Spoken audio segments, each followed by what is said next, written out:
یہ افضل ہے کل جہان سے گھرانہ حسین کا، نبیوں کا تاجدار ہے نانا حسین کا، ایک پل کی تھی بس حکومت یزید کی، صدیہ حسین کی ہے زمانہ حسین کا۔ اور ساری فجر دے وچ بھی محمد و آل محمد، ساری ظہر دے وچ بھی محمد و آل محمد، ساری عصر دے وچ بھی محمد و آل محمد، ساری مغرب دے وچ بھی محمد و آل محمد، ساری عشاء دے وچ بھی محمد و آل محمد، ساری تہجد دے وچ بھی محمد و آل محمد، ساری اشراق دے وچ بھی محمد و آل محمد، ساری چاش دے وچ بھی محمد و آل محمد، ساری ڈیہ دے وچ بھی محمد و آل محمد، ساری مسجد دے وچ بھی محمد و آل محمد، سارے مدرسے دے وچ بھی محمد و آل محمد، اور سارے اجتماع دے وچ بھی محمد و آل محمد۔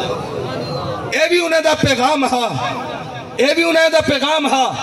کہ حسین دا مشن، حسین دا پیغام، حسین دی محبت کیا ہے دوستو؟ وہ دسینے ہونے ہن توجہ ہے سبحان اللہ، سارے سنا منت دلی دعا پیا کرن۔ حسین جنت دا بادشاہ ہے، حسین آل رسول لکھ لے،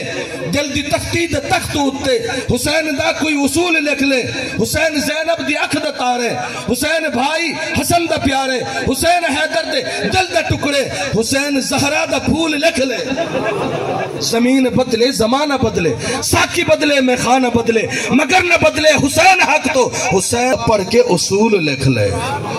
اللہ تعالیٰ حسینی مشن دوتے، حسینی پیغام دوتے، سگو عمل پیرا ہوں دی توفیق عطا فرمانے میں، چونکہ جنتی پھل ہن، جنتی پھلن دی خوشبو علیہ السلام نے سنگی ہے۔ حضور نے فرمایا جے میری آل نال پیار کیتے او میرے نال پیار کیتے، جے میری آل نال بغض رکھے او میرے نال بغض رکھے، جے محمد نال بغض رکھے او خدا نال بغض رکھے۔ دوستو حسین نال پیار صحابہ نے کیتے، حسین نال پیار ابو بکر نے کیتے، حسین نال پیار عمر نے کیتے، حسین نال پیار عثمان و علی نے کیتے، حسین نال پیار مکہ تے مدینے والے نے کیتے۔ اور یہ نشانی محبتی آج روزہ رسول دوتے ونجو سجے کھبو ابو بکر تے عمر موجود ہیں، اور حسین دے روزے دوتے کربلا محلہ ونجو سجے کھبو ابو بکر موجود ہیں۔